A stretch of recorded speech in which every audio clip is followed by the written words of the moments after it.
Razorback Nation, welcome into episode 28 of Hawgs on the Hill. You go to podcast for an in-depth dive on all things Arkansas Razorbacks. Join us as we dissect the victories, analyze the plays, and revel in the spirit of the Hawgs. Before we get started, episode 28 is brought to you by Homefield. Step into the legacy of collegiate sports and style with Homefield's premium vintage apparel. Embrace the spirit of your alma mater or even just your favorite team with their comfortable, stylish collections. Elevate your game day attire and celebrate the rich history of college sports. Homefield, where tradition meets comfort in every stitch. Use promo code Variety Sports in all caps. Holiday season is here, and if you need to get that, special Razorback fan of yours or a good new shirt, new pullover, hoodie, whatever you need, go check out Homefield. They have a lot of different variety of Razorback items, from the current logo to some throwback logo, the Slobber Hog, and even older logos than that. So go check them out. Have some good deals. Black Friday is here, so go check them out. And we'll just jump in here. Arkansas took on Illinois yesterday, Thanksgiving Day, in Kansas City for a neutral site game. Where unfortunately they lose this one 90-77. And this was a game where it seems like, per the normal thing with Arkansas, opposing teams seems to shoot lights out from 3-point range against Arkansas.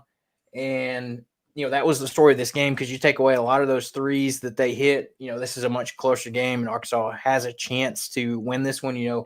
Watching it, Arkansas would claw back in and get it down to right about 9 to 10 points, and then Illinois would go on another run, hit a couple threes or whatever it may be, and push that lead back out a little bit. So initial thoughts on the game before we dive into stats and start breaking it down a little bit. Yeah, you kind of put it, hit it right on the nose there.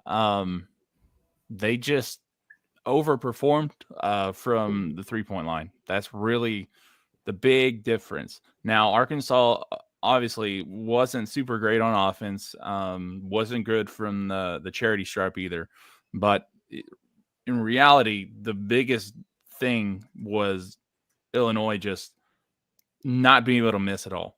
I mean, if you take Tomislav's Ivisic, so, Big Z's brother, if you take his threes and you hold him to his season average so far, that's 12 points off the board. So that's 1 point away from being tied with him.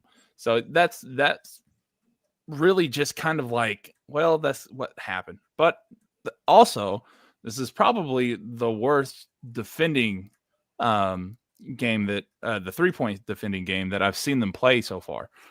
They just looked a little bit slow whenever they were trying to rotate over to defend around the perimeter, and they were kind of over helping on like pick and rolls and stuff like that too. So it just looked sloppy on defense. And Illinois, they really didn't dribble a whole lot, right? They really like to pass it around the perimeter like that. And they just kept Arkansas running, and Arkansas, thriving on their defense, just couldn't get any offense generated from that. Yeah. I mean, I wonder if part of that defensive rotation is kind of being the one of the worst defensive games Arkansas had. Could be a little bit to do your rotation of guys that played was a little bit different this game compared to what we've been used to seeing, with injuries and stuff. Like you saw Jonas Adu get 11 minutes in this game, Billy Richmond 31 minutes in this game. So your normal rotation of Boogie Adu, Nelly Davis, DJ Wagner, and Big Z was thrown off a little bit with these additional bodies. And you also had Trevor Brazile coming back and playing 7 minutes in this game. So I wonder how much of, getting some of these other guys into this rotation could have affected that, because, those other 5 that normally start and play a majority of the minutes probably have that chemistry as far as defensively, and, throwing in these guys that haven't necessarily had a lot of game time experience with them could have been a factor there. Yeah, maybe with the like Adu in Brazil, but with Billy Richmond, the Arkansas actually started to pick up the pace whenever he started playing. So I don't think he was necessarily like one of those problems, but maybe especially like with the bigs who have been out for a couple of days, and then obviously Adu's been hurt since the summer, right? So yeah, maybe but I don't know. They just the other guys like the guards like Boogie didn't play well at all. I don't think he played well on defense either. I mean, he didn't usually he gets a crap ton of steals, but he got nothing. Adu, who I think leads the team in steals, had one. Um, yeah, 7 overall. So it just wasn't. They just weren't able to get to guys because they would pass it too quickly, and Arkansas they just had them like running in a circle right there and inside the arc. So I don't know. I don't really think. I think it was just a good game plan from Illinois, and they started hitting threes, and they're like, "Hey, let's keep going." And it just Arkansas couldn't do anything about it. Now, I don't know if because I think it really like those pick and rolls is really where it's at, right? Um, whenever Brazil and Adu are in, they really like to overhelp. And I think, like you said, there's that chemistry problem. And I don't think they're communicating enough. I don't think they've really played enough together to understand who's going to take who for what, you know. So maybe that's what it was because yeah, I don't. It was bad, but I don't think it's just the rotation problem. Right. Is what I'm trying to say. Yeah, I mean, this team is still they're still constantly improving. We know that, and I figured this would be a good test to kind of see where we're at. And there's clearly after this game several things that we need to work on. We still need to continue to try to shoot the ball better, especially from deep. Because you look at halftime, we were 5 of 10, but we finished the game 5 of 17. Didn't make one in the entire second half. So that's where, especially when you look at getting into conference play, if you can't get into a rhythm shooting a ball, that's going to be a problem. Especially like we just talked about in this game, where if you have a team like Illinois that's going to come out and shoot 48% from deep and hit 15 of 31, that's like we said, an anomaly for them, as from the data we have of just the season so far. But like you said, on top of that, we've got to figure out the defense a little bit more, against this higher level of competition. Some things were apparent, but like you said, I think we need to continue to hopefully get Adu and Brazil kind of worked back in the game shape. I know that was something Coach Cal had mentioned earlier in the week, is that those guys are still needing to get some window under them, as far as Brazil missing some time, and then of course Adu still working his way back. But Adu played more minutes than Brazil, so hopefully that's a sign that he's going to start being able to contribute more and get back into that game type shape, especially since conference play is right around the corner in January. We still got some tough matchups in the next few weeks that'll be good, better learning opportunities, and see what we can take from this game. But like something you mentioned a while ago, this is the first game we've seen Boogie Flan really struggle this season. Finished the game 8 points, 2 of 12 from the field. Not great. 0 of 3 from deep. He did hit 4 out of 5 of his free throws, where that was half of his points. 4 rebounds, 1 assist, no steals. We talked about it. He's a guy that usually is a big part of having aggressive defense and getting a lot of steals for Arkansas. And also, he was, the one guy for Arkansas that got into major foul trouble with 4, and had to only play in 25 minutes, whereas he's a guy that usually plays 30 plus. And due to foul trouble, you saw him sitting on the bench. And so, this was one of those games he's going to learn from.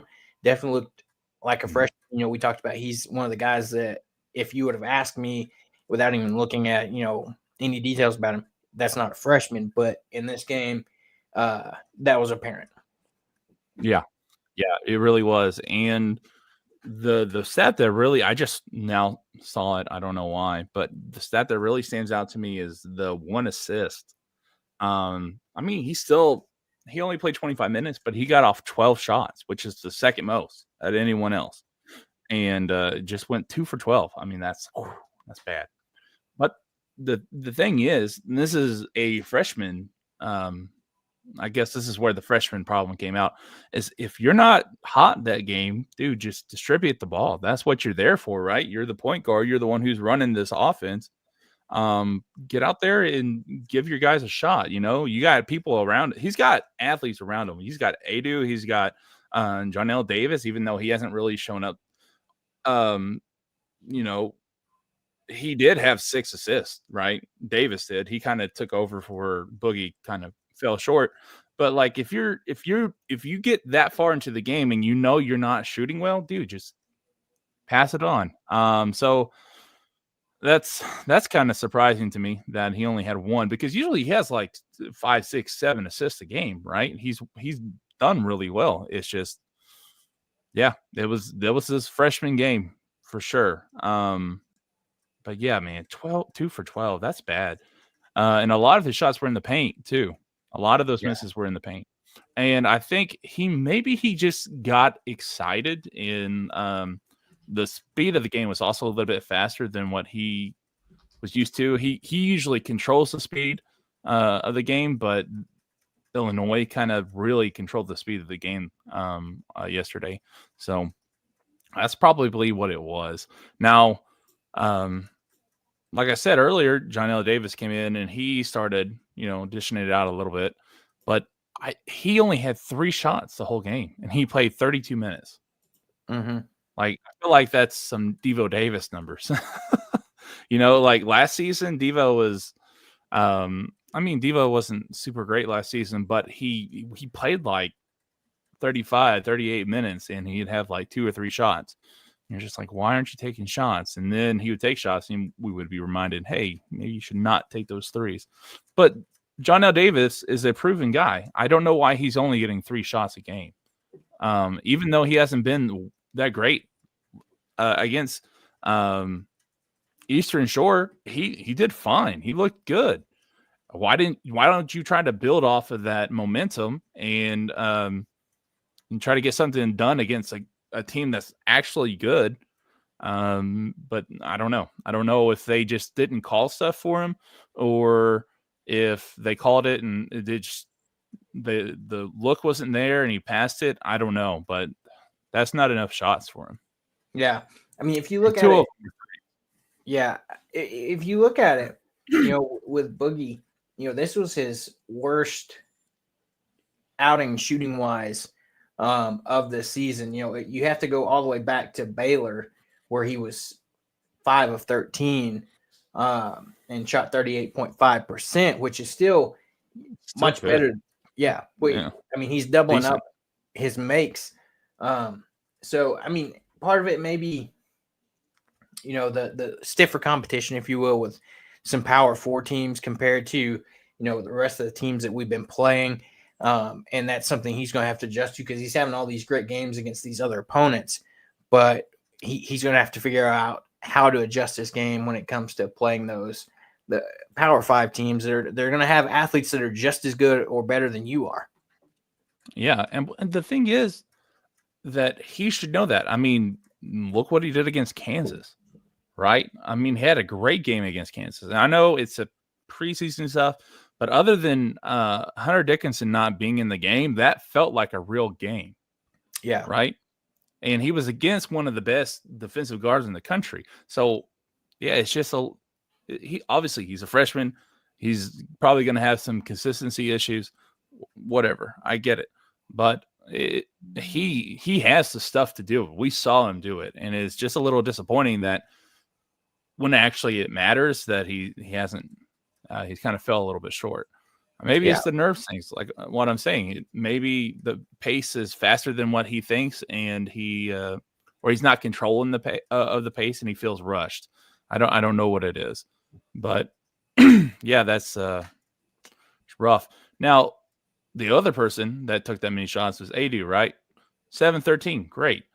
But he also got to the foul line a lot. He got 21 shots. He hit 12. It's like, bro, come on. I was about to say you got to hit more than that. So yeah, Arkansas had 27 in the entire game. He had 21 of those. But yeah, man, 21 to 12 to 21, that's not good. Now, the thing is, I feel like if someone's going to be going to the line a lot and driving a lot, put Boogie or John L doing it, right? Why isn't John L driving to the basket? Right. I mean, he's one of the best drivers in the country. You would think that's what we were told whenever he came in here, right? And he's taken 3 shots and then 2 are from deep. Like, put him up there, let him get fouled, and let him hit easy shots. You know what I'm saying? Like Ricky Council or what's his name? Chris Likes, whenever he was here.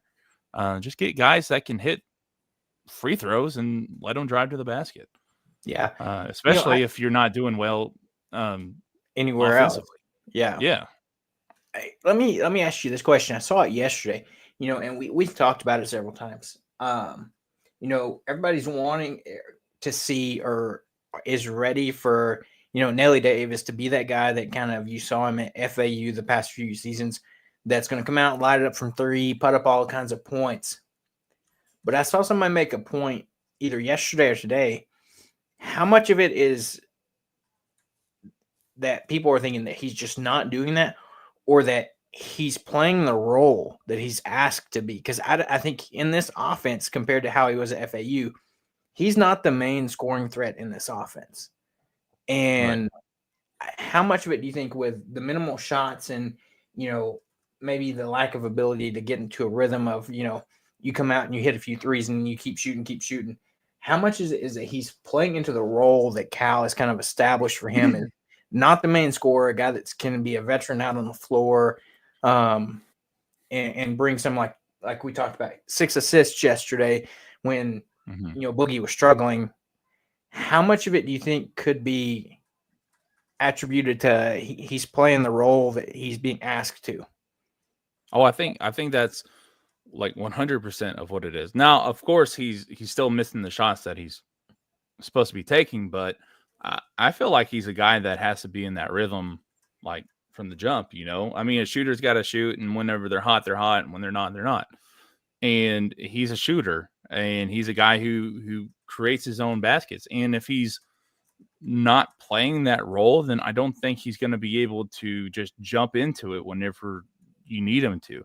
So, maybe have some games where you switch that role with Boogie or switch that role with DJ Wagner, or I don't know, but I don't think it's necessarily, I don't think it's a 100% a him problem. I think it's a little bit like, hey, this guy's a proven scorer. We need to use him, and I think maybe Cal needs to put him in just a little more, or just make some more plays for him. And I know that, like, especially in the beginning of the season, they did a lot of plays close to the end of the games trying to get him like in a rhythm, and he was just missing shots. And it's almost like when you have guys that are good off the bench but aren't good starting, and I don't know why it is, but you have a guy who's the 6th man and he's like the second best scorer on the team, but if you start him, he's not going to do anything. I'm blanking out on his name. It's, Arkansas had that case a few years ago with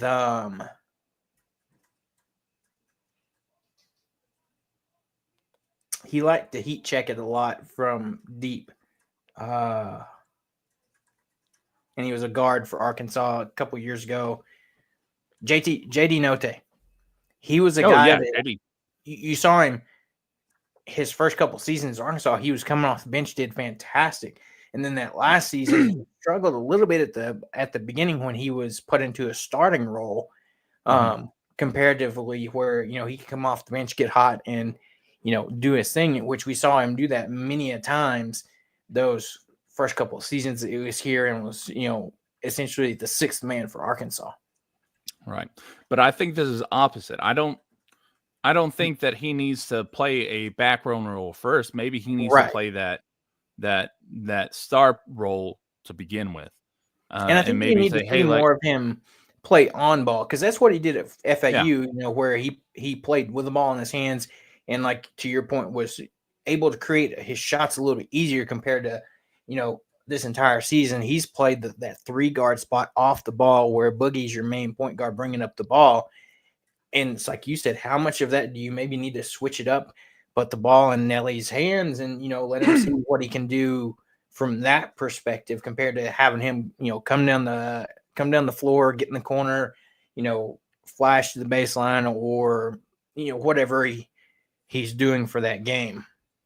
yeah." And then you know who I think really he should switch roles with?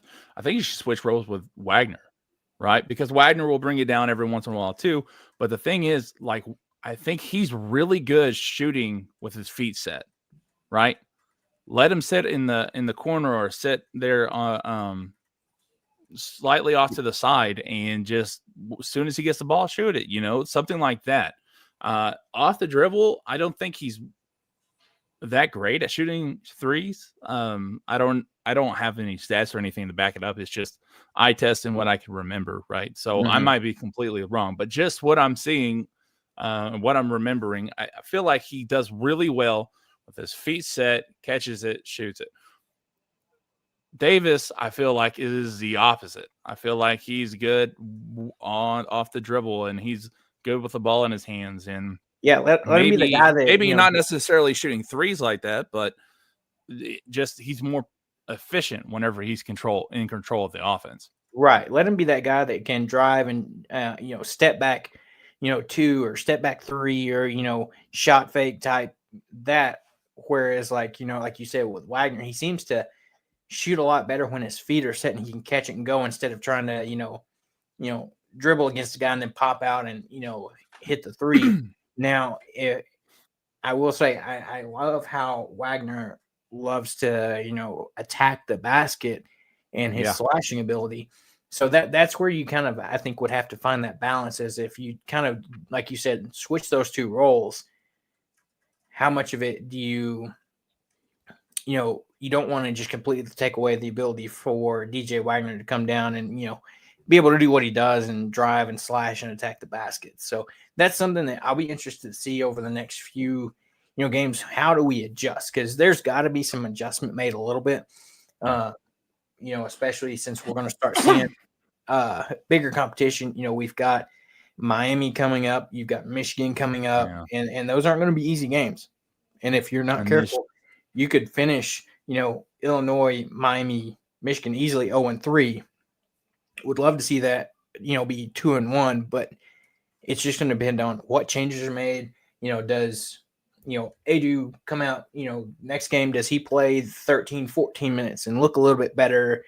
Does Brazil come out and play, with that confidence that he was playing against Troy before he got hurt? It's things like that. And, I don't know. And then, we'll hit yeah. on it too. And we hinted at it earlier. Seems like Billy Richmond is really coming on and working his way into a lot of minutes with his hustle. And, that's what Coach Cal said.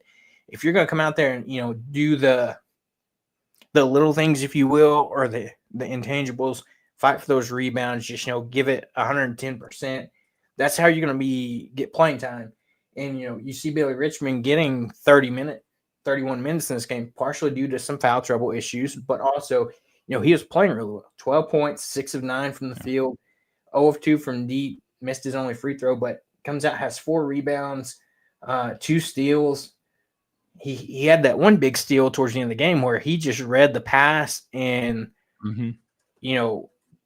Took it back the other way untouched. So I think you're seeing I feel like he's starting to translate to the speed of the college game more. He likes to play fast to begin with. You notice that, like you said, when he comes in the game, that tempo seems to jump up a little bit. And so how Yeah. much of it is, he's starting to come into his own and factoring into the rotation more than how he did earlier in the season? You know who he reminds me of? He reminds me of Trey Wade just a little bit. Yeah. right? And that's what he was one of those guys. He was the opposite, right? What I was talking about, a 6-man in the group. He started a lot, and he was a guy who really brought the energy, and then he only played like 22 minutes a game. So maybe that's like kind of where his role is, because Wade would just come in and he like defensively he was on it, but then sometimes he would just start hitting it from deep, and you're like, where did this come from? And then it would spark something in Arkansas, and then he's almost like a catalyst, you know, like something that starts a chemical reaction, something that starts the fire in Arkansas. And then you don't really need them a whole lot anymore. You got these other guys who are a little bit better. Maybe that's kind of like his role, but the thing is, he's a lot better than Wade was, right? Yeah. Especially, I feel like I said He's it very last much time. I'm pretty sure energy, emotion guy. He plays with more emotion than Yeah. maybe some of the other guys do, and that's where I think, like you said, some of that catalyst comes from. They see, how hard this guy's working and how, that emotion that they're displaying, and then that, that helps them play a little bit better. Yeah, and I think I said it last time, but he reminds me of like a little Adu Thero, right? Like just the intensity in which he plays. I feel like he could be that type of player too. Like if he can get to where he can score like this on a game by game basis, you basically have two of them. He's not as athletic yet, but that's also because he's a freshman, right? He doesn't have the body that Thero does. So, but still, intensity, skill set, I feel like they're pretty close together. Yeah, I agree with that. And I think, like you said, he's starting to come into his own a little bit as he's kind of figuring out his role. And I think that's kind of maybe the role you're seeing him build towards, is that guy that's going to come off the bench and give you some energy and give you some big time minutes, even though, he didn't just come off the bench and give you, a few minutes. He came in off the bench and gave you 31 minutes. Yeah. And, that's what you need when other guys maybe aren't having their best game, a guy that can come in and step up. You saw him play more minutes than 3 of the starters. So, yeah. I mean, and that's the thing. I think as the season goes, you're going to find out guys that are going to be those guys. Hey, if, Boogie's or Nelly's not having, their best night, or DJ, let's put Billy Richmond in and see what he can do. And I think, you'll see, that point total probably go up in those cases as, he continues to develop and get used to the college game. 12 points in 31 minutes is great for him, for this being, the 7th game of official, of the season. And I think that's just going to continue to improve as we go. Yeah. Now here's an interesting stat. One of the reasons why Arkansas was able to keep it close, despite relatively close, despite them just going off 3-pointers. Look at the fast break points and the second chance points, especially the second chance points. That really, really surprised me. 18 points, second chance points. That's effort. So we can talk about all this stuff we want, but they are trying to get those points on offense. So it's not like a lack of effort, right? It's just they were cold. But they, especially they had 10 offensive rebounds to 6. So only 4 more rebounds, but they doubled up on points, second chance points. Fast break points, same. Not quite double, but 16-9 Arkansas in favor of Arkansas. So they were working their offense and getting those fast break points. But those second chance points, that's what actually kept them close. Closer to the end of the game. But yeah, and then they just couldn't hit from 3 at all. And they couldn't. I was about to say, because you look at it, 42 points in the paint, Arkansas is going to be able to score down low or attack the basket. And I think that's what you're going to start seeing defenses scheme up to, is if you're going to beat us, you're going to beat us from deep instead of, just coming in and, their teams are going to start clogging up the paint and forcing us to pass it out. And, if you remember, that's what you saw a little bit last year from the Must team the past couple of years. Was not the greatest outside shooting teams, but they could score from inside. And that's the games that Arkansas struggled, is when they couldn't hit from deep. There would be nights where Arkansas would shoot well. And, we've seen Arkansas be hit or miss this year. We didn't necessarily get to that. Mark Calipari said he wanted, we only shot 17 threes all night, where you'd like to see maybe, 6, 7 more of those shot. But, at the same time, if you go 0 of 7 so far in the second half, you're not going to continue to shoot those, especially if you're trying to get back into the game. You're going to go for those buckets that are going to be guaranteed, and you're going to try to get to the foul line and, draw the game out a little bit, because you saw Big Z's brother actually got fouled out of the game. Yeah. And then you had one of their... And that's all Adu, right? That was all him. And then you saw, Ben Humarich also get 4 fouls in foul trouble. So, Arkansas was able to get these guys into foul trouble and draw some fouls. But at the end of the day, when you're not shooting your best from outside, that's where you're going to struggle. Because 42 points in the paint, that's nearly 50% of the scoring there. So yeah. And the thing is, we know they can do it. They just have to do it with somebody who's going to make their free throws. Yeah. Right. And I think that's probably his worst percentage from the free throw line, though. So I don't know.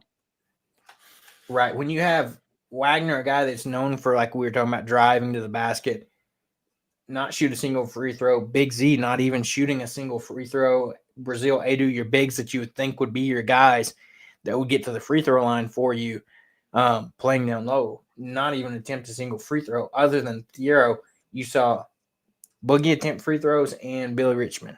That was it. It was all Adu, and that was it. So I think you need that spread out a little bit more between some other guys. Not saying that Adu, sure, let him take 21 free throws a game, and I think probably 8 out of 10 times he's not going to shoot 50%. He's going to be probably closer to that 75, 80% mark. Yeah. It was just, I think this was probably a game where, he put up 26 points, but it seemed like nobody else was doing it. So he was more or less like, okay, well, then I'm going to have to do this.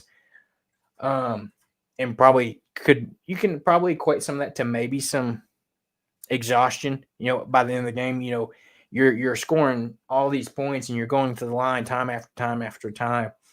But that's where I think as the season goes and conditioning goes, you should be able to get to that point where, even though if you have a game like this where you've shot majority of the free throws, you're still going to hit most of them. Yeah. Yeah.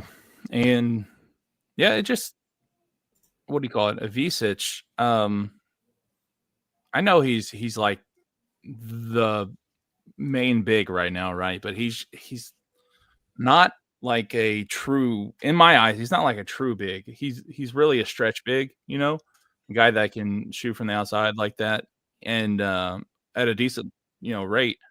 But especially the rebounding, which I'm surprised that he had 6 rebounds, because he just really doesn't have a whole lot usually. But the thing is with him, I don't know why he won't pull the ball into his body, like whenever he rebounds. And it bugs me. There was like 2 or 3 times that Illinois stole the ball back from him because he wouldn't pull the ball in. He's 7'2", but everyone dunks in college. So, dude, they're going to be able to get up there and get that ball from you, hold it into you, wrap it around, and hold it next to your body. I don't. That bugs me. It really does. And that that dog mentality, I wish he had more of that. Like, like a Shaq-esque, mentality. I'm not saying he's Shaq, but like having the I'm the big guy. I'm going to be the one who dominates this game. Being more physical, and he doesn't do that. He wants to be finesse. He wants to be like, Wimby or something like that. And it's, I and he who knows, he could be right. He could develop and to be someone like that, but he's not right now, and we don't have a healthy big that will do that. That's something that like Adu did at Tennessee really well. The dude was super physical, and but he also hasn't had the ball very much in the paint. I don't know, like once or twice I've seen him this year. So I want to say that I'm disappointed with him, but I also don't think he's had much of a chance. Right, and that's fair. That's the tough part. And who knows? To me, Big Z is one of those guys that you might have here after this year, another year, maybe two. Yeah. It depends on development and how he finishes this season going into next year. But it's like, unfortunately for this game, his brother did get the best of him in this game. Yeah. You saw that little clip that came out before the game where he talked about, I would always beat my brother, and that kind of thing. And maybe Thomas Law saw that and said, not this time. So he came out and had 21 points, 7 of 14 from the field, 6 of 9 from deep. He did his best impression of his brother in this game. It's like we said, I posted out the little statistics comparison between the two. And coming into this game, Tomislav was only shooting 28% from deep. He went 6 of 9 in this game, which is insane. Hit 1 of 2 on his free throws, had himself a double-double with 10 rebounds as well.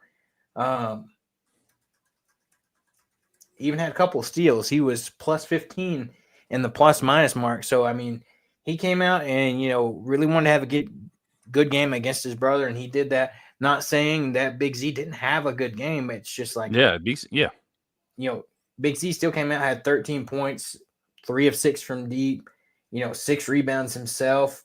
But, at the end of the day, it was better showing for his brother. So, the thing is, Tomislav, he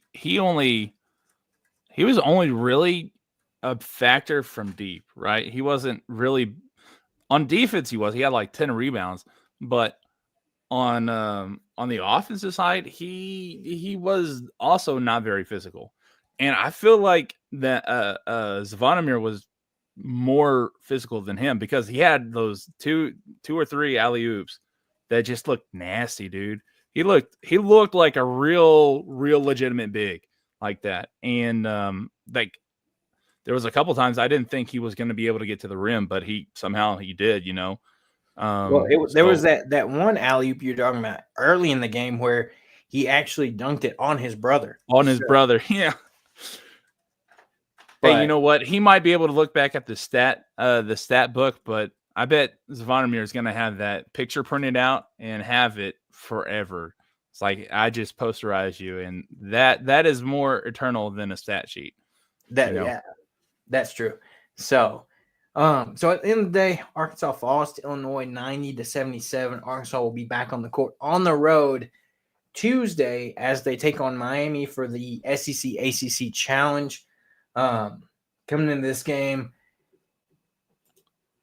hopefully we can take some things from this game, build upon that. You're going to play a Miami team that is, they're 3-3 on the season, so not having the greatest season. They won the games they're supposed to. You quick look at their schedule. They beat Fairleigh Dickinson 113-72, beat Binghamton 88-64, Coppin State 93-63, lost to Drake. And if you remember, Drake was a NCAA tournament team from last year. They beat them or lost them 80-69. They lost to Oklahoma State 80-74, and just lost to VCU 77-70. They will have a game in between us and them versus Charleston Southern tomorrow. But they're a team that, this would be a good road win for Arkansas, especially against another Power 4 school. on the season. And, hopefully, like we say, we build upon this loss, look at the things that we need to improve on, make some adjustments there, and come out and can get a win, not only against Miami, but also help out the SEC and the SEC ACC Challenge. I'm not sure off the top of my head who won that last year, if it was the SEC or ACC. I can look. But Arkansas doesn't have another game in between, and then Arkansas after that game will play next Saturday versus UTSA at home on the 7th, and then we'll head to New York to take the stage in Madison Square Garden on the 10th against Michigan. So, a couple, like we said, big games coming up for Arkansas. Yep, they tied 7-7. Okay. Yeah. So, yeah, in the first year, because I remember we had the big win against Duke last year for our game in the SEC ACC Challenge, right? Right. And then it looks like their biggest win was North Carolina over wow, Clemson beat Alabama. I don't remember that. That was probably their biggest win, was Clemson over Alabama. And I know that Alabama and Clemson played in the tournament. I think in the Final Four, or not Final Four. Maybe it was Elite Eight. So yeah, that was probably their biggest win this year. Let's see. Like you said, Miami's not super great, not as good as we thought they were going to be. Clemson's pretty good. They just beat Penn State earlier this week to win their tournament. They're like 6-1. They're really good from deep. North Carolina, Duke, obviously both still good. So I don't know. It'll be a fun go around. I think Kentucky and Clemson is going to be a little bit better game than I thought it was going to be at the beginning of the year. So we'll see. We'll see if they can keep up with the physicality of Kentucky, though. Yeah, if you just take a quick look, some of the other games going around in the SEC ACC Challenge, other than Arkansas and Miami, you are going to have South Carolina taking on Boston College, Texas A&M taking on Wake Forest, Ole Miss playing Louisville, Oklahoma playing Georgia Tech, LSU playing Florida State, Kentucky playing Clemson, Auburn will be playing Duke. That should be a top-tier matchup right there. Alabama will be playing North Carolina. Florida will be playing Virginia. Mississippi State playing Pitt. Texas will play NC State. And Vanderbilt will be playing Virginia Tech. Yeah. I guess for basketball they are. Notre Dame's in the ACC for basketball, correct? I don't know. Well, they're weird. Notre Dame. Because I know they're independent when it comes to technically, yes, but they have a deal with the ACC still that they play ACC conference games basically. Yeah, so it looks they like just I don't pulled it up here. Yeah. They're in the ACC as far as basketball as well, and then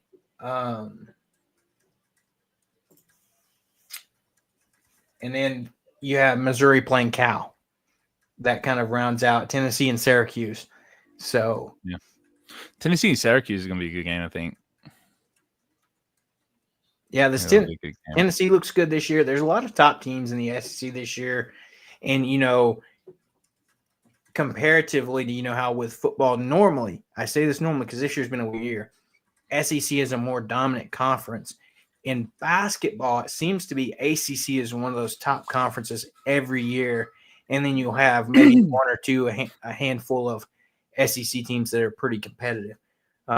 So it'll be another good challenge this year to see all these other games, and hopefully Arkansas can get the win in their game against Miami. We'll get ready to jump over to football as Arkansas will have its season finale on the year on the road in Columbia against Missouri. But before we do, we had some news come out today regarding the football team.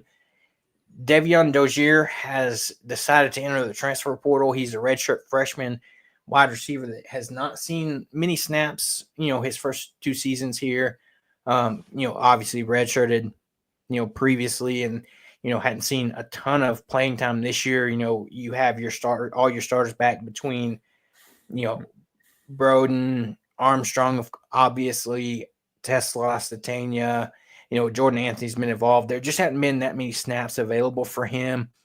And so I don't know if he just couldn't work his way up the depth chart or, whatever it may be, but he's a guy that I really wish would have had the opportunity to be here next year to see if he could step up, because we're going to need some guys to step up next year with all these upperclassmen seniors, going to be done after this year. You're going to need some wide receivers to step up, especially bigger body wide receivers, because you're going to still have hopefully Sestania and Jordan Anthony back next year. But those are 2 guys that fall to the smaller, quick and speedy end of the spectrum, and not necessarily big bodied wide receivers that you can say, hey, go up and get the ball.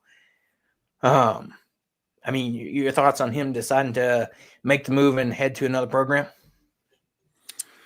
Yeah, I don't know, man. It sucks. Like you said, I think they're going to be in a bind in receiver next year. The past 2 years have been, plentiful. And they found most of those guys in the portal too. So yeah, it sucks. And the thing is, I don't know why he wasn't given more of a chance this year, especially with Broden not living up to the hype, right? So that sucks. Because I feel like he could have done fine, because he had some. I remember during fall camp that he had a lot of those clips come out where he was 1 or 2 where he had some great catches. Yeah, making all kind of plays. Catches. Yeah. So I don't know why he wasn't given more of a chance. And the thing is, like, I like CJ Brown a lot, but I don't know why he was given more of a chance than Dozier. Right. It didn't make any sense to me. So I don't know. I hope he does well wherever he goes. But yeah, that sucks, man. They're going to be in a bye next year. I was about to say, this is you have a handful of guys already as far as have entered the portal so far. I mean, obviously the other 2 are kind of clear on after the whole situation happened. You have Ty Washington and Varkey Scums, both guys that kind of officially made it official on, social media that they were entering the portal, kind of that declaration, if you will, along with Dozier today.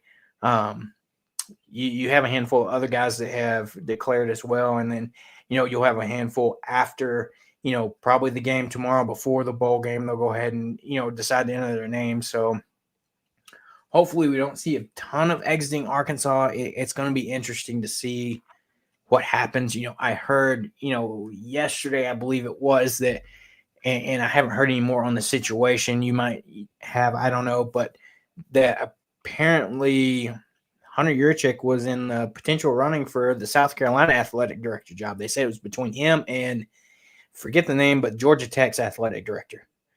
Right. I haven't heard any more other than him being a potential one of the top candidates along with the Georgia Tech AD. But other than that, that's something to keep an eye out for as well. Yeah. I don't know a lot about it. I feel like there's a lot of smoke for it not to be kind of true. But also, I see a lot where they're like, well, you know what? His name's in there, but there hasn't been a whole lot of conversation. So, and I feel like Hunter Yurchek's put a lot of stock into Arkansas, and I don't think he wants to just leave it without seeing it at its full potential. Right. Like everyone, there's a lot of people who don't like what he's doing, mostly because of the way football's turned out. Right. And which I can understand, but as an athletic director, the dude has done his job, right? He promotes every sport, and every sport has taken a step up. I mean, even football, like you can say whatever you want, but even football's taken a step up from where it was whenever Chad Morris was here. And you got to think Chad Morris was hired before he got here. Right. So, and right before he got here, but he didn't have a say in it. So you can be mad at the way that things are right now with the football program, but the thing is that they took a step up. Everywhere across the board took a step up. So you're only asterisk technically, like you said, even though it is better than Chad Morris as you look at football, kind of a disappointment there. And then women's basketball, these past few years have been rough, and this year doesn't seem like it's going to get much better. Well, the thing is, the reason why it feels rough with women's basketball is because they weren't very good before, right? Like I don't remember a time where I ever thought, oh, Arkansas's women's basketball is good. That's true. Last year it kind of ended in a bad note, but the 2 years before that, Mike Neighbors had something going, and I feel like there's a small culture problem there. I don't know a whole lot about it. I just some rumors here and there, but the thing to me that I think kind of like you say could be culture, could be almost the timing for him to move on is, after last year you lose your 3 top players that all transfer out. And one of them being a star freshman that had a lot of playing time early in the year, not sure in that entire situation, and then you see her go to Lee Scott go to Auburn, and she's balling out this year. Yeah. Sailor Poffenbarger transferred closer home to Maryland. She's having a good season. You see Miriam Dowda, who was a key piece for us last year, go to South Carolina. Not just anybody's transferring into South Carolina. So to see the fact that, they saw the opportunity to bring her in was big. Not playing a ton of minutes right now with a talented roster, but it kind of shows you the caliber there. So it's interesting. I don't know what's going on. They brought in some talent this year, but it just seems like not everything's clicking right now. And here's the thing about that, though, right? So if we're going to fire a coach and have to pay a buyout for anything, I don't want it to be the women's basketball coach. And that's just my opinion because, I'm not super invested in it. I don't it's Arkansas sports, so I care about it. But if we're going to try to make moves somewhere else, let's save that money for something that's a little bit bigger, a little bit more, revenue generating, something that most of the fan base is going to care about. So that's kind of my thing with Mike Neighbors. It's probably about time that he moves on. I'm never going to call for a guy's job, but I'm just reading the tea leaves here. But if it's going to cost a whole lot of money, then let's try to make it work right now. That's what I would feel. So I pulled it up. He got an extension in July of 2021 that pushed his contract through the 2028 season. And before that agreement, his contract was set to expire at the end of last year. And his new contract agrees that through 2026 with automatic year rollovers for up to 2 NCAA appearances. So he has to make it the NCAA tournament to get an additional year added to his contract. In his annual compensation through 2023 was $600,000, with an increase to $700,000 after July 1 of last year. And he could also receive potential $50,000 increases to his base salary for each of the program's first 2 NCAA appearances. Yeah. You know what? I wish I could negotiate my contracts like that. What was that? I'm saying? I said I wish I could negotiate my working contracts like that. Like that, gum. But so it's insane how those contracts work for coaches. Yeah, I think most of the time they have all the leverage. So you could be not like a super great coach, but you got a good agent. You're gonna get your money, right? Yeah. So, dang. That's a lot. It seems like huge buyouts is all the rage right now. So yeah.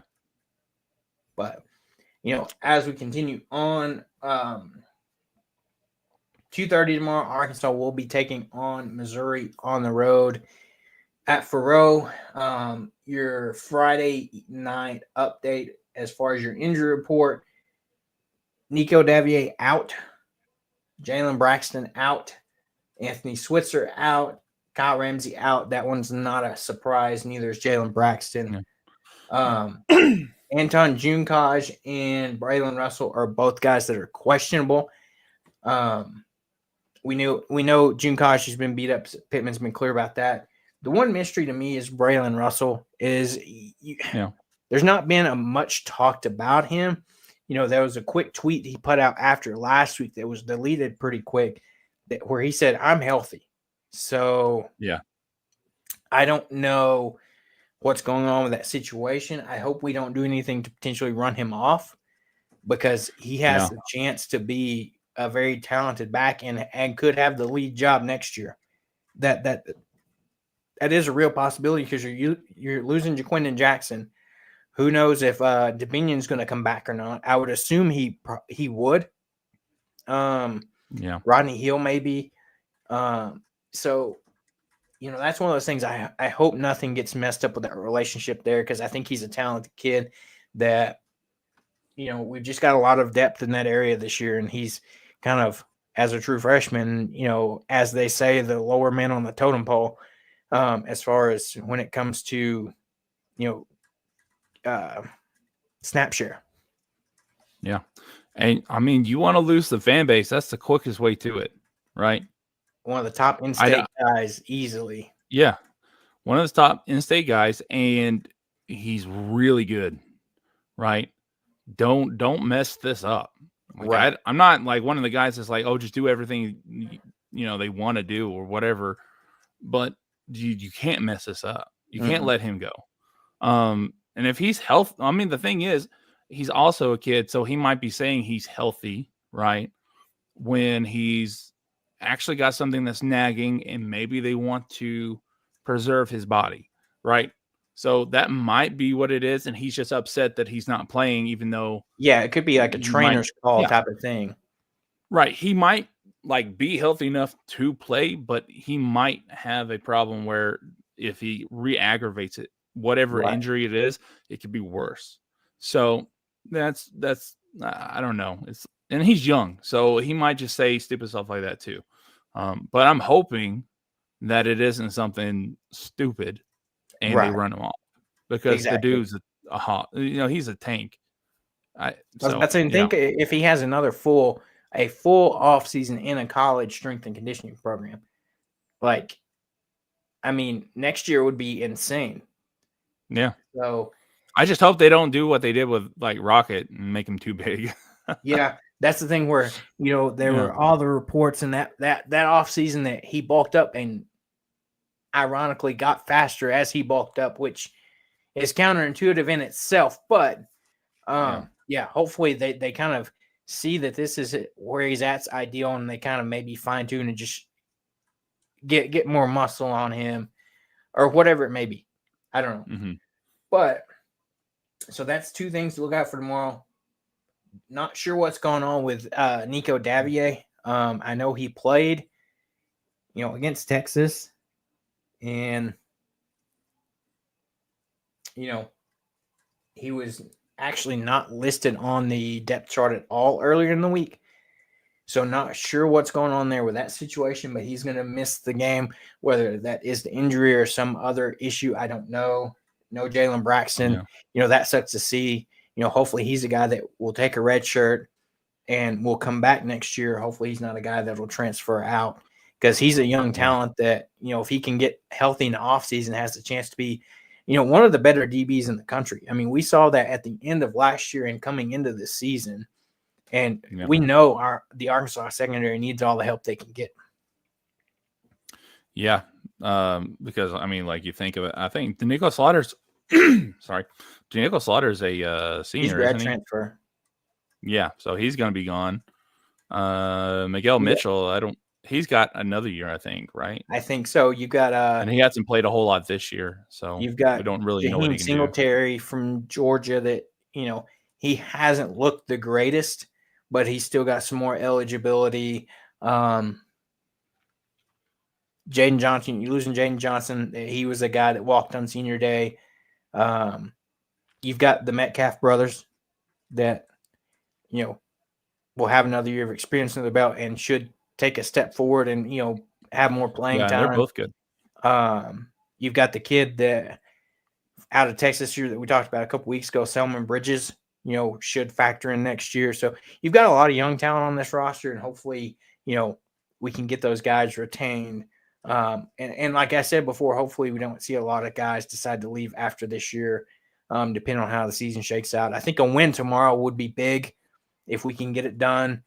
And, you'll finish the season with 7 wins, looking potentially to get an 8th with whatever bowl game we get selected in. But, looking at tomorrow's game, weather outlook, I saw yesterday where they said there's the potential for some snow during the game, which would be interesting to see. Hey, so, snow, I think could benefit Arkansas. Arkansas has a better rushing attack than Missouri does. I mean, Schrader's gone, so they don't have hardly anybody they can run. We have a stable full of backs, especially if Russell can play, right? Let me check. I was looking it up while we were transitioning over to football, but let me look at the rushing defense. I don't think that they actually have one of the better defenses in the country statistically. But let me see. Rushing defense. I don't think their rushing defense is all that great. I know they got Or I think it's backwards. I think their rushing defense is decent, but they're... Yeah, the rushing defense is decent. They're 47th in the country, allow 132.5. So, I mean... So, yeah, they allow a net passing yards, 224 passing yards a game. And 168 rushing. I mean, we saw them. Their games that they had where they had some losses or some close games. Like if you think about the Missouri game they had, Missouri ran all over them in that game. Who? You said Missouri twice. Sorry, Texas A&M ran all over Missouri. I mean, that's the game plan. You saw them, have success there. You see, looking at they had 138. Moss had 138 yards on the ground against Missouri. I'm pretty sure he had 100 of that in the first half too. Yeah, like it was insane. Now, the thing is, like, their passing defense or their rushing defense is like number 47. Our passing defense is horrible statistically. But since they've gone to that 3-2-6, that defense, pretty much it's the same defense that we ran under Barry Odom. Mm-hmm. It's just way more aggressive. That has given people some trouble. So I think that it might be a little skewed. And like as a whole, Arkansas's defense is probably closer to Missouri's defense than what we think. Their offense, I think their offense is decent. They're very consistent. Like Arkansas in their offense are with what do you call it? Offensive efficiency. They're both in the 40s. Missouri's just a little bit higher, but Arkansas's offense is insanely inconsistent. Volatile, right? Yeah, like we've said it more than once. Between the 20s, one of the best offenses in the country. Number 9 in total yards right now in the country. Red zone, they suck. So that's kind of where it goes to.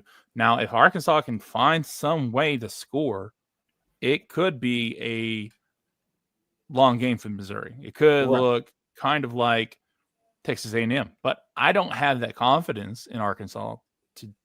And rightfully so, because they haven't shown that they can consistently come out and do that. And, it's one of those things, if Arkansas has struggled in, like you said, in the red zone, you can't just rely on, Arkansas happens to get a big play and takes it to the house on some type of big explosive play, because you can't rely on that. Right. It's going to need to be a game. And we kind of come back to this because it's kind of the, I guess, base for how one of the better games this season, you've got to play like you did against Tennessee. You've got to control the clock, establish the ground game, and then, take what you can get through the air. You saw Taylen/Malachi do a great job of that in the second half of that game. And if you look at Missouri's injury report, they're missing a couple offensive linemen that's going to be out there, long snapper, a DB, linebacker, defensive end. Sam Horn's going to be out this game. One thing to note, Brady Cook is not on this injury report. He's been, up and down as far as health this year. Hopefully, maybe Lane Jackson can get out there and get some hits on him early and, rock him a little bit. Mookie Cooper is going to be out for them, so it's going to be kind of up to Luther Burden and Theo Weiss is going to be the kind of two guys that you're going to have to really watch out for because they like to feed those guys, and you cannot let them get going. That's going to be key there. So like you said, hopefully that 3-2-6 that we're going to run can really throw them off and, create some disruption. And, that front between, Cam Ball, Eric Gregory, Landon Jackson, Junkosh, if he plays, can get enough pressure on Brady Cook to kind of make him feel uncomfortable. Yeah. I want to step back to the offense real quick. So you kind of touched on the possession game, right? Holding the ball. Since Arkansas played Tennessee, they played LSU, which that was just an odd game. So I'm not even going to count it. It was just weird all the way around. But Mississippi State didn't need it because they just scored at will. Ole Miss, the second best rushing team defense in the country right now. Texas, number 14. So that's where we get a lot of those. And we talked about people, Arkansas running on first and second down and why they're not running as much and blah, blah, blah. It's because they've played some of the best rushing defenses in the country. Missouri, number 44 in the country. So I'm thinking that maybe they can get back on track with that with a win, with this game against Missouri. But as far as defense goes, I think Brady Cook has impressed me. Like, not necessarily like statistically, but just the leadership ability for him and the toughness ability. Because that game where he played Auburn and went to the hospital for an MRI and came back and finished and beat Auburn, that's incredible. Like, I mean, like, how do you not want to play with a quarterback like that? Right. That's going to lay it all on the line for the team. Yeah, and so he might not be like an X factor with the X's and O's, but he's definitely a guy that's going to be able to lead them through any type of adversity. So I'm hoping that they do put a lot of pressure on him and they try to make life as horrible as possible for him. That's what I'm hoping. Now the thing is, like you said, Theo Weiss and Luther Burden are out there, so our secondary, it hasn't been great. So that's kind of like one of the gambles you have to play. I don't know, man. It's going to be interesting to see. Now, I hope it snows. That'll be nice. That'll take them down a notch or two. Because, like I said, they don't have a great rushing attack. So we'll see, man. That I'm now that you said that, I'm really hoping it snows. I was about to say the game time weather kickoff is supposed to be 32 degrees. You know what? That reminds me of that year that KJ Jefferson started, the first year, where he came in for hurt Felipe Franks. That was a cold game. I wonder if they will white this time too, or if they're going to wear their red breeches. I don't know. We'll have to see. Missouri is favored by 3 in this one, but I mean that's kind of one of those to be expected since they are the home team. But to see it that close, kind of gives me some hope for Arkansas. The over/under is 54.5. So, we'll see what happens there. I don't know. It's like you said, it would be interesting to see it snow and be a game of who can run the ball better. Because, with it being cold to begin with and adding snow, that ball is going to be hard as a rock. Mm-hmm. And it's going to be And their tough to fingers catch. are going to be hurting. Yeah. Yep. So, yeah, that would be if it snows and the weather actually affects the game, I think Arkansas wins. But the thing is, like you said, they've never won at Columbia, right? So I'm not one that like puts a whole lot of stuff into like superstition and whatnot. But the thing is, they haven't done it, and until they do, like I can't really have confidence that they will. So I mean, don't know. that makes sense. I mean, if you think about it,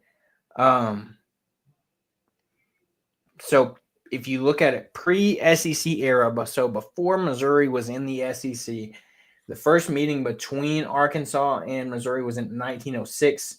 Missouri won that game 11-0 in Columbia. The two teams played each other out of conference in regular season games in 1906, 44, and 1963. Since the school began playing as SEC opponents, Missouri is 7-2.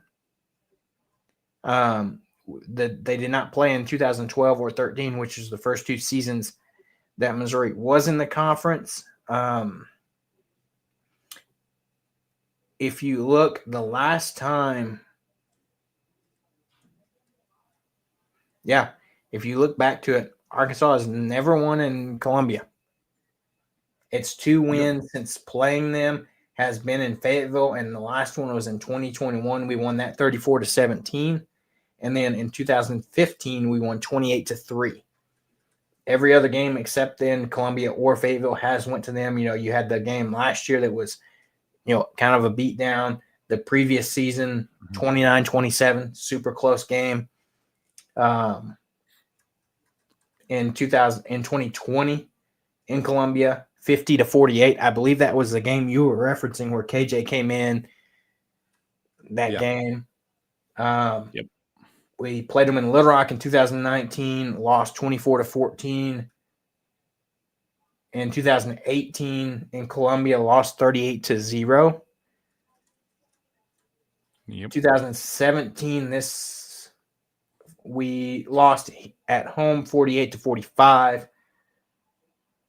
And 16 in Columbia, 28-24. So you have a lot of close matchups between this in the series.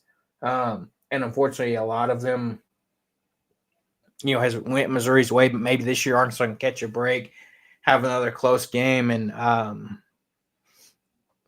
bring home the Battle Line Trophy, I guess. I mean, it's not my favorite. It's very much a forced rivalry, in my opinion. And you can't to me, you don't force rivalries. They're built up over time, if you will. And, I grew up, and I don't know if you have the same sentiment, but to me, Arkansas's rivalry game and the game that was always played, after Thanksgiving was LSU. LSU on Black Friday. There was just something different about that game for, between Arkansas and LSU growing up and having that game. And ever since they changed it, it's just been, it hasn't been the same. You know what's funny, though? Even LSU fans are complaining about it. Yeah. I don't know if you've seen this, but they're like, why are we playing Oklahoma for Thanksgiving? Like, that doesn't make any sense whatsoever. And they're like, Missouri's over there that's had a long-running rivalry with Oklahoma. Arkansas and LSU, it's not like a huge thing, but why we at least have history. We've at least had great games. Like, why aren't we switching this? So yeah, I get it too. But the thing is, like me personally, I don't see LSU like that necessarily. Like in my head, they're one of the rivals, right? But they're not the ones that I think about the most. Unfortunately, Missouri is actually up there for me because, I don't think Arkansas, like as a program, should think of it like this, but I have family that are big Mizzou fans, and I hate hearing them talk about it. And I guarantee you, if Tyler sees this, he's gonna jump in the comments and be like, because he's a turd like that. But still, I always want to see him beat Missouri. Mm-hmm. And this was before like Drink was there, and Drink, him being Arkansan, he's pushing those buttons. Like last I was gonna season, say it whenever means a little bit more for him too, I yeah, guess. and the thing is, whenever he's thrown it in our faces, it kind of makes for me, it makes it feel more like a rivalry. And then like whenever they got in that slight brawl last year, and then he had that line, we came here to win, they came here to fight. When it was his dude that started the whole thing. Like that is what breeds rivalry, right? Stuff like that. Well, And I and then think of Drink course is doing you had Taylen-Gate this year. Did you see that? no. So Yes. him mispronouncing Talen's green as Talon. Talon. Like, come on. Like, he's such a goof. You can clearly, like, even if you phonetically, Tay is Tay, not Tau. It's not a silent Yeah. Y. Like, come on. Yeah, he's a troll is what he's doing. And I can't fault him for doing it because he knows he's gonna, and I think he He's been really able to wants back it to it be up. a rivalry because he has the ties to the state. And I think he's doing a good job with it because it makes me hate him a lot. He makes me hate him a lot. So, and then you have like Courtney Crutchfield going up there. You have other recruiting battles. So, like the whole thing, it's a forced rivalry, sure, at the beginning, but now I just want to beat the crap out of them, especially since we can't, So, yeah, and I see them a little bit more like I would like to not. Here's how I explain it, right? In my mind, Arkansas's biggest rival is Texas, right? In my mind, that's the person that I hate. That's the team that I hate the most, and they know it. Like Arkansas hates them, but I love to hate Texas. I do not love to hate Missouri. Like if Missouri never existed, I wouldn't feel bad about it at all, right? They could be gone. They could be no one, and I won't miss that rivalry. If Texas leaves, I'll miss it because I anticipate that game. I don't anticipate Missouri, but I really hate them. So it's one of those things. But yeah, LSU, like there's like I just know too many LSU fans that I like, and it's hard to really. I really don't like them in baseball. Football is kind of like, it's whatever. Baseball, no, I don't like them in baseball. But yeah, Arkansas is weird when it comes to rivalries, though. It is 100%. And it's like you said, a lot of people, will have that rivalry based off family, family ties and family, history and things like that, And so, yeah. And it's been unfortunate they've been able to back it up, if you will, as far as being a troll and whatnot. And I would love to just be able to see Sam Pittman and in this offense just go out there and just have a heck of a game. Like it would be fantastic, especially to end the season on a high note. If you look at, as we talking about, it's rivalry week, if you will, throughout the SEC, you have Georgia and Georgia Tech actually in a battle tonight. Surprisingly, Georgia's down 27-20 with 2:45 left in the fourth. What? Hang on a second. Holy cow. I haven't been a pain. Oh my gosh. You had Ole Miss beat Mississippi State 26-14 in the Egg Bowl. Yeah, I thought.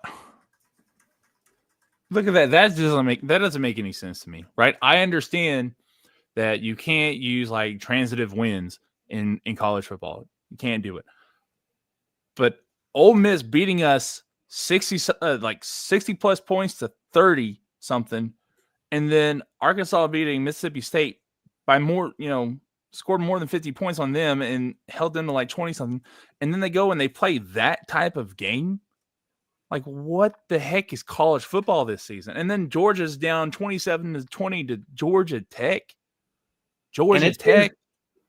And this game has been the Haynes King show. So far for this game, Haynes King has thrown for 251 yards, and 1 touchdown, and he is 22 of 29. And he is also their leading rusher with 20 carries for 103 yards and 2 touchdowns. Bro, Hanks King he's done really well for him. I was about to say, since leaving Texas A&M and going to Georgia Tech, he's really had such a great game or great career so far. You look at, this has been a clean game for Carson Beck, 2 touchdowns, no interceptions. We talked about, that's been a thing that they've struggled with. But, 3rd and 1 at the Georgia Tech 31 with 2:45 left. Georgia is going to have to force a turnover if they have any hopes of winning this game. Man, that's or at least winning in regulation. They got to at least force a punt. But yeah, dude, that is nuts. And they beat Clemson like 35-3 this year. That's insane. And then other games around the SEC for rivalry week, you got Tennessee and Vandy. South Carolina will be playing Clemson. That should be a good game tomorrow. Bro, that is gonna. Okay, so I cover Clemson, and I am so excited to watch that game. You don't even I feel like it's an underrated rivalry as it is, but there's so much at stake that game because South Carolina actually has a decent, especially if Georgia loses this game, they have a decent chance to sneak into the college football playoffs, even with 3 losses. Like if they beat Clemson, they have a chance to sneak in. Clemson also, with Georgia playing like this, they have a legitimate chance to play in the college football playoffs too. So that game is just loaded with like all kinds of implications. And dude, I'm so ready for it. And I think the biggest game in the conference has to be Texas and Texas A&M. That's going to be playing a big factor into, not only the SEC championship, but also the college football playoffs as well, because you have Texas sitting at number 3 with only 1 SEC loss. You've got Texas A&M with 2 conference losses. If they get the win, they have the head-to-head over Texas. And that really makes the who goes to Atlanta for the SEC championship game very interesting. You've got your traditional Florida State matchup. My mother-in-law is a Florida Gator fan, and Florida's really turned their season around. They're both eligible 6-5. Florida State has stayed the course, and they are 2-9. So, I'm just glad they did good enough to keep Billy Napier there one more year, because I don't think he's the guy for Florida. So the more damage he could do, the better, in my opinion. Right. And then, what chapter to the history books are we going to see in Auburn, Alabama, in Bryant-Denny? This Alabama team has 3 losses, and I couldn't tell you the last time I've seen a 3-loss Alabama team. And good and well, 2007. Yeah, something like that. Yeah, that would not be a good look for DeBoer to struggle in this one in his first year. And if Alabama has 4 losses on the season, Tuscaloosa might be having a meltdown. Yeah. See, the last time, they were 7-6 in 2007. Wow. That was the last time they had. Nope, sorry. 2010, they had 3 losses. They went 10-3. So 14 years ago. 14 straight seasons of not having more than 2 losses is insane. And then that's crazy. Year 1 for a new coach. Talk about cranking up the pressure. It's going to be. I don't think they fire him after year 1, but that puts a lot of pressure on year 2 next year for Kalen DeBoer. Yep. Man, that's crazy. But I mean, can't happen to a better fan base, in my opinion, because they're just super spoiled with what they have. So a little bit of growing up. This is how the rest of us feel. Yeah. So update on that Georgia game. Georgia turns it over with a fumble. Haynes Oh my King gosh. fumbles the ball, and Georgia now has it with 2 minutes left in the game at the Georgia Tech 29 and driving. Here we go. Anyway. Crunch time for Kirby Smart and Georgia to keep their season alive in the hopes they have in making the playoffs. They're sitting at that 7 seed. There's a good chance if they can keep it up and play facing off against Texas in the SEC championship game. I believe that I don't know how all that tiebreaker shakes out right now. I think it'll depend on wins and losses from all the other SEC games this week as well. Yeah, it will. I mean, the SEC is just weird all the way around. So, yeah, that's interesting to see, though. It's very fun. Yeah. But with that, Arkansas taking on Missouri tomorrow at 2:30, potential snow game. So be on the lookout. It should be a good game. Hopefully Arkansas can get it done on the road and get to that 7-win mark. It's going to be exciting. I hope we can finally maybe steal one in Columbia. That would be fantastic to do, get the first win. But we will have to see. Arkansas basketball will be back in action next Tuesday on the road against Miami, as they will be in the SEC ACC Challenge. So that's going to be big. And I mean, we're going to get ready to get out of here. We should be back on Sunday for our recap to talk about the game, get some insights, and who knows what's going to happen between now and then. With I don't know how quickly it would happen, but you could potentially see some more portal additions. That would be a quick turnaround, but it's very much possible depending on different results and things like that. And any other Razorback news we have, we will bring it to you guys. So get out there and check us out wherever you find your podcast, YouTube, Spotify, anywhere you find them. We're going to get off here, and we will catch you on Sunday for our Razor recap. And with that, have a great rest of your weekend, and we'll see you next time.